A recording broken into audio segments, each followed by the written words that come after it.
The sun had nearly set by the time they made it to the fairgrounds. As the four passed under the twinkling string lights at the carnival entrance, Carter was on edge. He withdrew a newsboy cap from his bag and put it on. He pulled it low over his eyes, hoping that none of Fossil's gang would recognize him.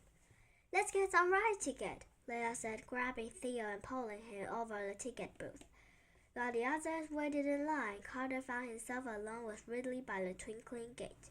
Theo and Leila seemed to accept Carter without question, but Ridley looked like he was a machine she was trying to figure out.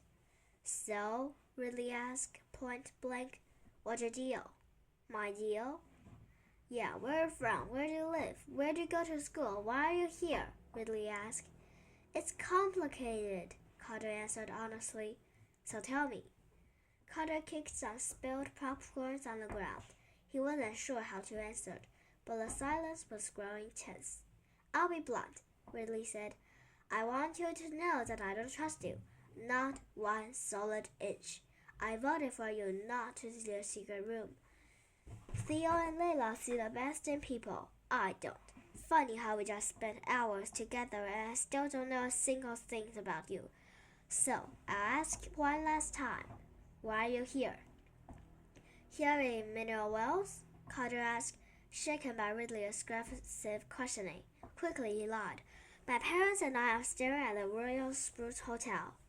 "You mean the Grand Oak Resort?" "Of course that's what I meant," Carter answered, forcing himself to chuckle. Ridley's fierce stare was throwing him off. "What do you want from Leila and Theo?" Ridley asked. "What do you want from Mr. Vernon?"